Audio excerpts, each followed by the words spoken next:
ಸ್ವಪ್ನ ಶ್ರೀ ಸುಧೀಂದ್ರೋತ ವಿದ್ಯಾ ಸಾಮ್ರಾಜ್ಯಹಂ ತಂಪಯೋಧಿಂ ಗುಣೋಗೈ.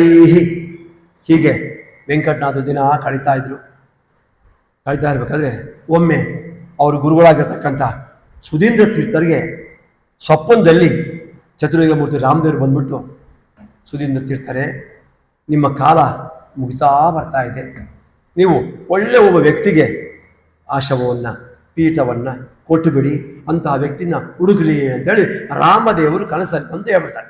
ಕನಸಿದೆ, ಪ್ರತ್ಯಕ್ಷ ಅಲ್ಲ, ಕನಸು. ದೃಷ್ಟ ಸ್ವಪ್ನ ಶ್ರೀ ಸುಧೀಂದ್ರೋತ ವಿದ್ಯಾ ಸಾಮ್ರಾಜ್ಯಹಂ ತಂಪಯೋಧಿಂ ಗುಣೌಗೈ ಅಂದ ತಕ್ಷಣ ಸರಿ ಬೆಳಗ್ಗೆ ಎದ್ರು ನೋಡಿದ್ರು, ಓಹೋ ನನಗೆ ರಾಮದೇವರು ಅಪ್ಪಣೆ ಮಾಡಿದ್ದಾರೆ, ಯಾರೋ ಒಬ್ರು ಹುಡುಕಬೇಕು ಅಂತ ನೋಡಿದ್ರು. ಅವ್ರಿಗೆ ಕಂಡಿದ್ದೆ ವೆಂಕಟನಾಥ್. ನೋಡ್ಲಿಕ್ಕೆ ಗಟ್ಟಿ ಪುಟ್ಟಾಗಿದ್ದಾರೆ, ಒಳ್ಳೆ ವಿದ್ಯಾವಂತರು, ವಾಕ್ಯಾರ್ಥ ಮಾಡ್ತಾರೆ, ನೋಡಿ ಚೆನ್ನಾಗಿದ್ದಾರೆ, ಇವ್ರಿಗೆ ಕೊಡಬೇಕು ಅಂತ ತಮ್ಮ ಮನಸ್ಸಲ್ಲಿ ತಯಾರು ಮಾಡ್ಕೊಂಡ್ಬಿಟ್ರು. ಯಾರು? ಸುಧೀಂದ್ರ ತೀರ್ಥರು ಮಾಡ್ಕೊಂಡ್ಬಿಟ್ಟು ವೆಂಕಟನಾಥನ್ ಕರೆಸಿದ್ರು. ಕರ್ಕೊಂಬಪ್ಪ ವೆಂಕಟನಾಥನ್. ಬಂದರು. ವೆಂಕಟನಾಥ ಅಂದರು, ಸ್ವಾಮಿ ಗುರುಗಳೇ ಹೇಳಿ ಅಪ್ಪಣೆ ಮಾಡಿ ಅಂದ ತಕ್ಷಣ, ನೀನು ಈ ಪೀಠಕ್ಕೆ ಕುತ್ಕೋಬೇಕಪ್ಪ, ಈ ಸಾಮ್ರಾಜ್ಯದಲ್ಲಿ ನಿಲ್ಲಿಸ್ಬೇಕಪ್ಪ, ನೀನು ಸನ್ಯಾಸಿ ಆಗಬೇಕು ಅನ್ನೋದನ್ನು ಹೇಳಿಬಿಟ್ರು. ಹೇಳಿದ ತಕ್ಷಣ ಆ ವೆಂಕಟನಾಥರಿಗೆ ಮೈ ಕೈಯಲ್ಲಿ ಗದಗ ನಡು ಶುರು ಮಾಡ್ಬಿಡ್ತು. ಯಾಕಂದ್ರೆ ಕ್ವಾಹಂ ನ್ಯಾಸ ಕುತ್ರವ ವೇದ ವಿದ್ಯಾ ಸಾಮ್ರಾಜ್ಯಂತೆ ಕಾಪಿ ವಿದ್ಯಾ ಮಾರ್ಯ ಪಾರಂ ಸಿಂಧುಂ ಭಾರಮೂಢ್ಯ ವಿವೇಕಿ ಗಂತುಂ ಯತ್ನಂ ಕ್ರೋಜನ ಸಂತನೋತಿ. ವೆಂಕಟನಾಥ ಹೇಳ್ತಾರೆ, ಕ್ವಾಹಂ ನ್ಯಾಸ ಕುತ್ರವ ವೇದ ವಿದ್ಯಾ. ಸ್ವಾಮಿ ಸನ್ಯಾಸ ಎಲ್ಲಿ, ಪೀಠ ಎಲ್ಲಿ, ನಾನೇ ಎಲ್ಲಿ ಸ್ವಾಮಿ? ಹೋಗಿ ಹಂಸನ ಪರಮಾತ್ಮನ ಈ ಪರಂಪರೆಯ ಪೀಠದಲ್ಲಿ ಕೊಡು ಅಂತ ಹೇಳ್ತಿಲ್ಲ. ಸಾಧ್ಯವಿಲ್ಲ ಸ್ವಾಮಿ, ದಯವಿಟ್ಟು ಕ್ಷಮಿಸ್ಬಿಡಿ. ಸನ್ಯಾಸ ಅಂದ್ರೆ ಏನು ಸ್ವಾಮಿ, ತಮಾಷೆನ? ಪೀಠದ ಕೂತ್ಕೋಬೇಕಂತ ಸಮಾಸೆನ? ಬೇಡ ಸ್ವಾಮಿ, ದಯವಿಟ್ಟು ಸನ್ಯಾಸ ಬೇಡ ನನಗೆ ಅಂತೇಳಿ ಅವ್ರು ಕೈ ಮುಗಿದು ಗುರುಗಳ ಹತ್ರ ನಂಗೆ ಬೇಡ, ಆಶ್ರಮ ಬೇಡ, ಏನು ಬೇಡ ಅಂತ ಕೈ ಮುಗಿದು ಕೇಳ್ಕೊಂಡ ತಕ್ಷಣ ಅಷ್ಟು ಹೇಳಿದ್ದು ಸರಿ. ಆಗ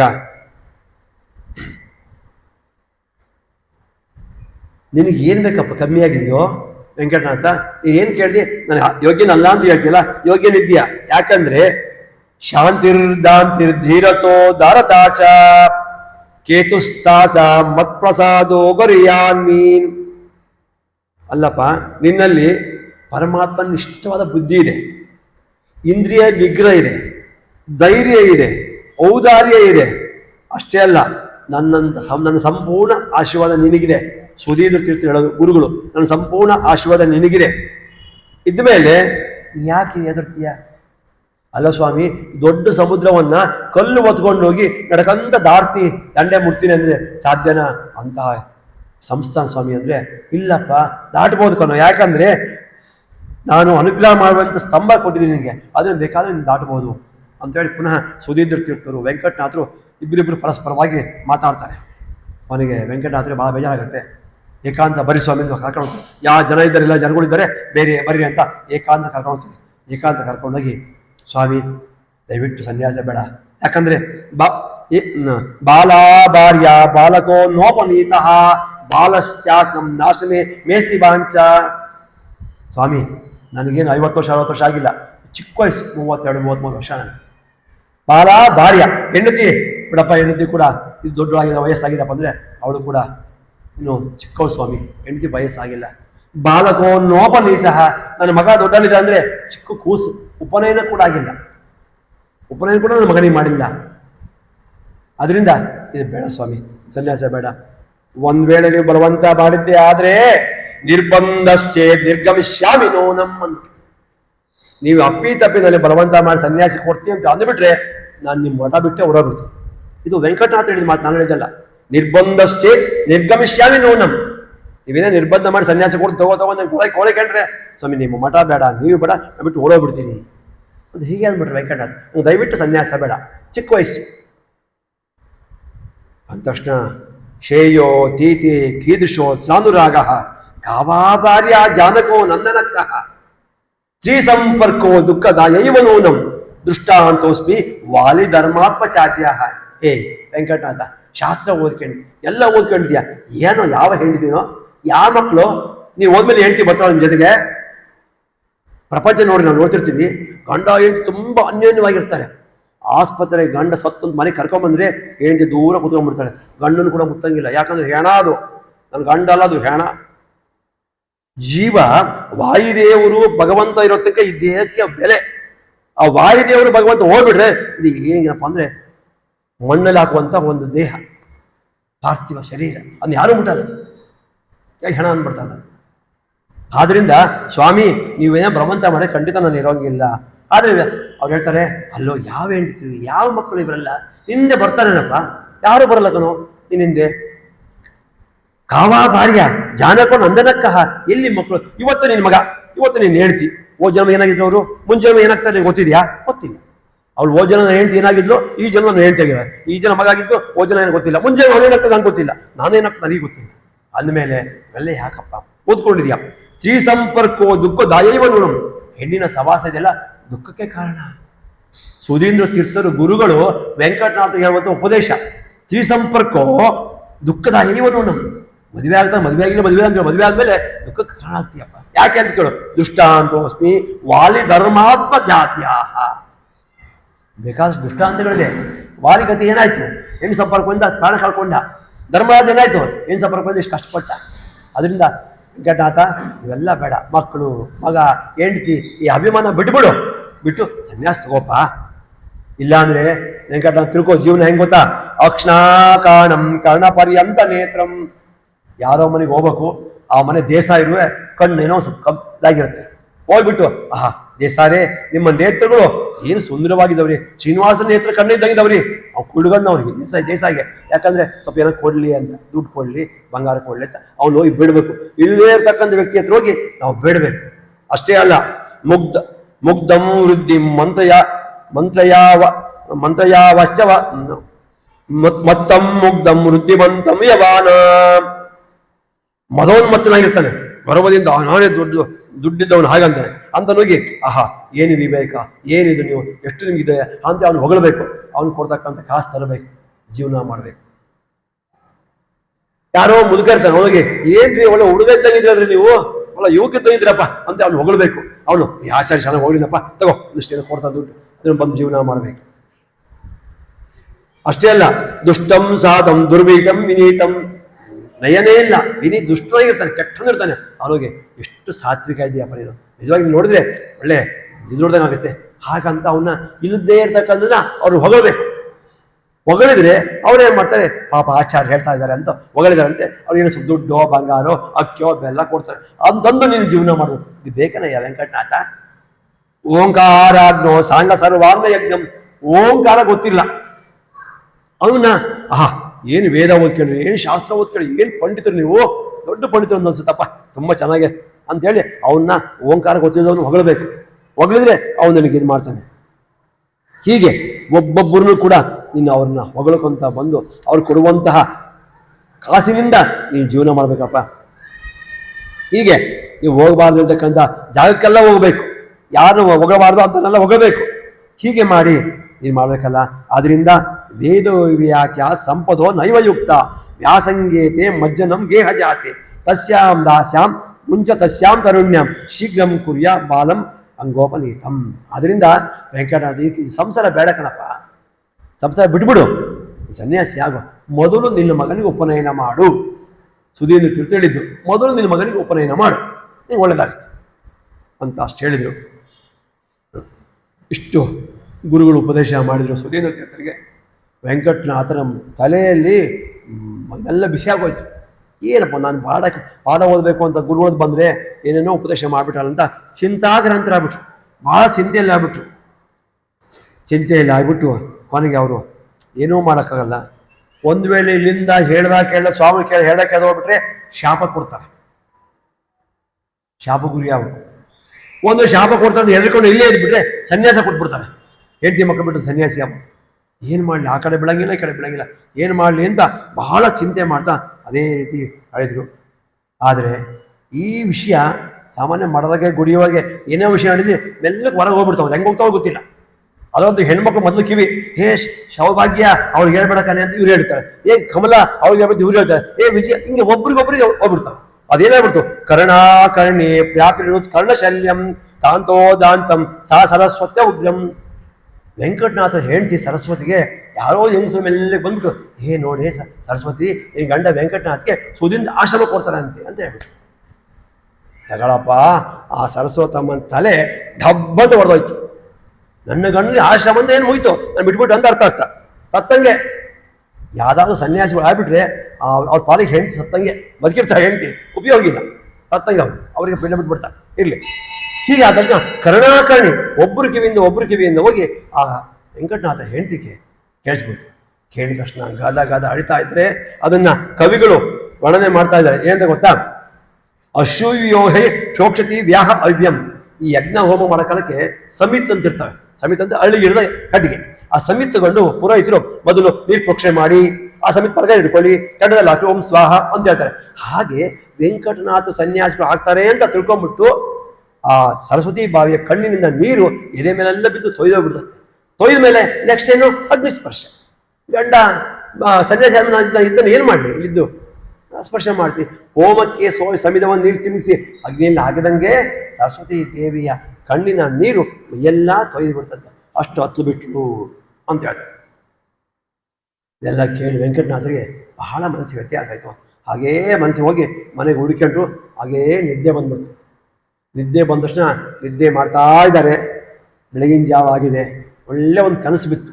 ಅದಕ್ಕೆ ಭಾರತದಲ್ಲಿ ಹೇಳ್ತಾರೆ ಪ್ರಾತಃ ಕಾಲೇ ದೃಷ್ಟ ಸ್ವಪ್ನ ಸತ್ಯಮೇವ ಭವಂತಿ ಅಂತ. ಬೆಳಗಿನ ಜಾವ ಬಿದ್ದಿರ್ತಕ್ಕಂಥ ಕನಸುಗಳು ಸತ್ಯ ಆಗ್ತವೆ ಆಲ್ಮೋಸ್ಟ್. ಈ ವೆಂಕಟನಾಥರಿಗೆ ಮಲ್ಕೊಂಡಿದ್ದಾರೆ. ಹಾಗೇ ಮಲ್ಕೊಂಡಿದ್ದಾರೆ. ಬೆಳಗಿನ ಜಾವ ಒಂದು ಕನಸು ಬಿದ್ದುಬಿಡೋದು. ಏನಂತ?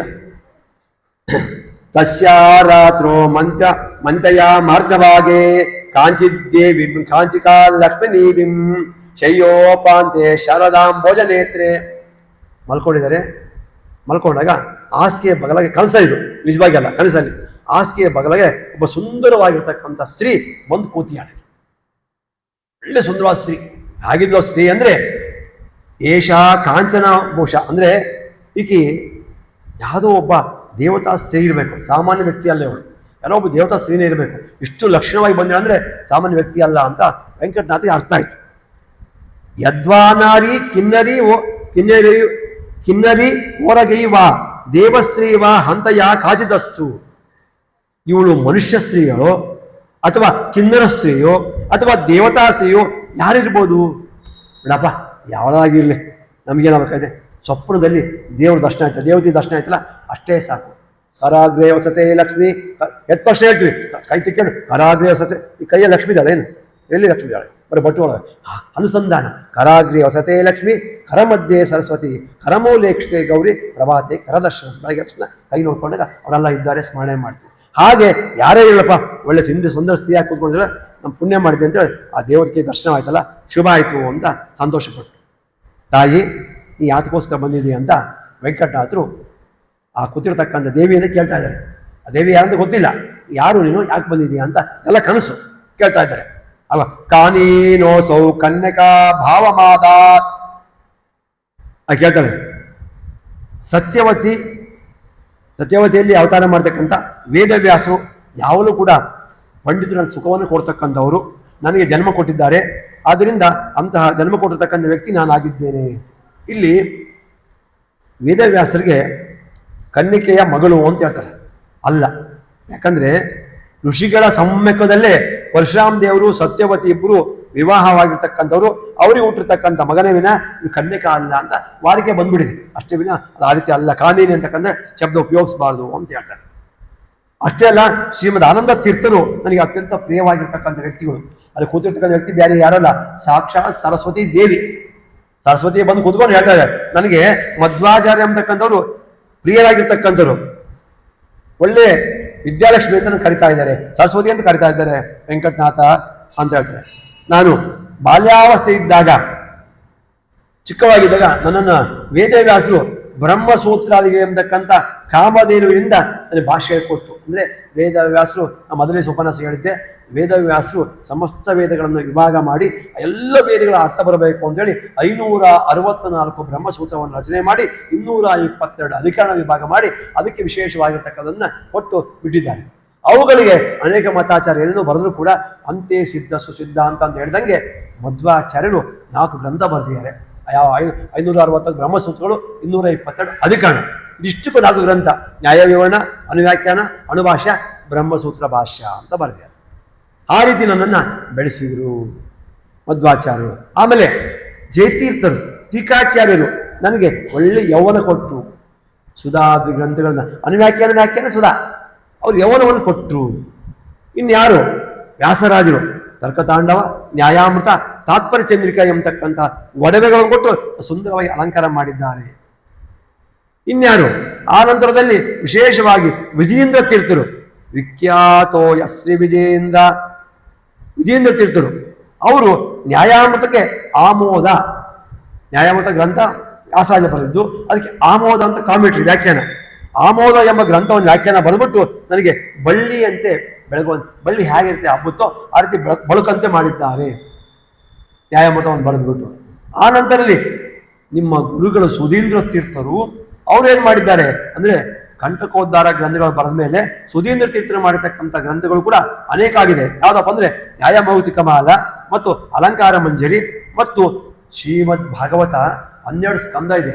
ಅದರಲ್ಲಿ 2ನೇ ಸ್ಕಂದ ಮತ್ತು 11ನೇ ಸ್ಕಂದ ತುಂಬಾ ಕಠಿಣವಾದ ಸ್ಕಂದ. ಅವೆರಡು ಸ್ಕಂದಗಳಿಗೆ ರಾಯರ ಗುರುಗಳು ವ್ಯಾಖ್ಯಾನ ಬರೆದಿದ್ದಾರೆ.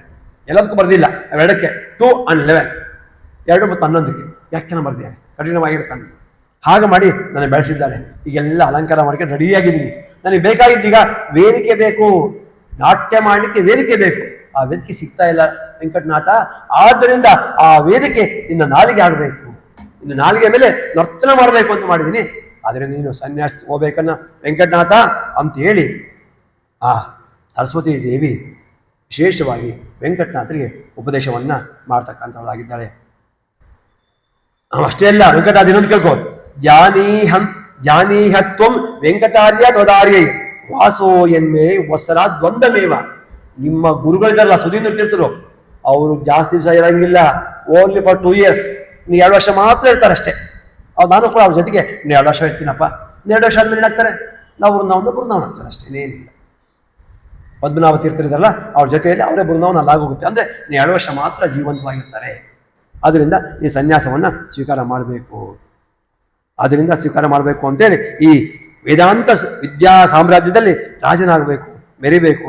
ಆದ್ದರಿಂದ ಸನ್ಯಾಸವನ್ನು ಸ್ವೀಕಾರ ಮಾಡು ಅಂತೇಳಿ ಬೆಳಗ್ಗೆ ಎಲ್ಲ ಗುರು ಉಪದೇಶ, ಬೆಳಗಿನ ಜಾವ ಸರಸ್ವತಿ ಉಪದೇಶ, ಇವೆರಡು ತಲೆಯಲ್ಲಿ ಯೋಚನೆ ಬಂದ್ಬಿಡ್ತು. ಯೋಚನೆ ಬಂದಾಗ ಏನು ಮಾಡೋಕ್ಕೂ ಆಗಲ್ಲ ಅಂತೇಳಿ ಇನ್ನು ಈ ಸನ್ಯಾಸಿಗಳನ್ನ ಒಪ್ಕೊಳ್ಳೇಬೇಕು, ಇಲ್ಲಿ ಏನಾಗೋದಿಲ್ಲ. ಅಷ್ಟೇ ಅಲ್ಲ, ಇನ್ನೊಂದ್ಸಲ ಹೇಳ್ತಾರೆ, ನೀನು ತಗೋದೇ ಹೋದರೆ ವೆಂಕಟನಾಥ ಸುಧೀಂದ್ರ ತೀರ್ಥರಿಂದ ಆಶ್ರಮವನ್ನು ಪೀಠಕ್ಕೆ ಬರದೆ ಹೋದಲ್ಲಿ ಏನಾಗುತ್ತೆ ಗೊತ್ತಾ? ಛಾತ್ರಾಗಾರಂ ಶಶ್ವದೇಕ ಪ್ರಕಾರಂ. ಮಠ ಅಂದ್ರೆ ನಿಮ್ಗೆ ಗೊತ್ತಿಲ್ಲ, ಮಠದ ಅರ್ಥ ಏನ್ ಗೊತ್ತಾ? ಮಠ ಅಂದ್ರೆ ಏನೋ ಪಿಂಡ ಪ್ರದಾನ ಮಾಡ್ತಾರೆ, ಪಂಚಾಮೃತ ಮಾಡ್ತಾರೆ, ಶ್ರಾದ್ದ ಮಾಡ್ತಾರೆ, ಕನಕಾಭಿಷೇಕ ಮಾಡ್ತಾರೆ, ತೇರು ಮಾಡ್ತಾರೆ. ಅಲ್ಲ, ಮಠ ಶಬ್ದಕ್ಕೆ ಛಾತ್ರಾದ ನಿಲಯ ಅಂತ. ಎಲ್ಲಿ ಮಠ ಅಂತ ಇರುತ್ತೋ ಅಲ್ಲಿ ವಿದ್ಯಾಪೀಠ, ಪಾಠ, ಪ್ರವಚನ ನಡೀತದೋ ಅದಕ್ಕೆ ಮಠ ಅಂತ ಕರೀತಾರೆ. ವೈದಿಕ ಮಾಡಿಸಿದೆ, ಪಂಚಾಮೃತ ಮಾಡಿದೆ, ಕನಕಾಭಿಷೇಕ ಮಾಡಿದೆ, ಇದು ಮಠ ಅಲ್ಲ, ಅದು ಮಠನೇ. ಆ ಮಠದಲ್ಲಿ ಇದಿರ್ಬೇಕು, ಇನ್ನು ಪಾಠ, ಪ್ರವಚನ, ಪುರಾಣ ಇವೆಲ್ಲ ಇರಬೇಕು. ಅದಕ್ಕೆ ಮಠ ಅಂತ ಸಂಸ್ಕೃತದಲ್ಲಿ ಕರೀತಾರೆ. ಮಠ ಶಬ್ದಕ್ಕೆ ಅದು ಅರ್ಥ. ಆದ್ದರಿಂದ ಅಂತಹ ಮಠಗಳಲ್ಲಿ ಏನಾಗ್ಬಿಡುತ್ತೆ, ಛಾತ್ರಾಗಾರಂ ಶಶ್ವದೇಕ ಪ್ರಕಾರಂ. ಅಲ್ಲಿ ನರಿಗಳು ಪಾಠ ಪ್ರವಚನ ಮೇಲೆ ಮಠಕ್ಕೆ ಯಾರು ಬರ್ತಾರೆ? ಜನಗಳು ಯಾರು ಬರಂಗಿಲ್ಲ, ಜನನೇ ಬರಲ್ಲ. ಆಮೇಲೆ ನರಿಗಳು, ಕಾಯಿಗಳು, ಗೊಬ್ಬಿಗಳೆಲ್ಲ ಆ ಮಠದ ಒಕ್ಕೊಂಡ್ಬಿಡ್ತಾವೆ.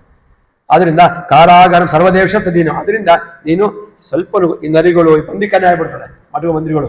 ಅದನ್ನ ಆಶ್ರಮ ಸ್ವೀಕಾರ ಮಾಡಲೇಬೇಕು ನೀನು ಅಂತ ಹೇಳ್ತಾರೆ. ಅಷ್ಟೇ ಅಲ್ಲ, ನಿರ್ಜಲ ಪ್ರದೇಶ ಆಗ್ಬಿಡ್ತಾವೆ ಮಠಗಳೆಲ್ಲ.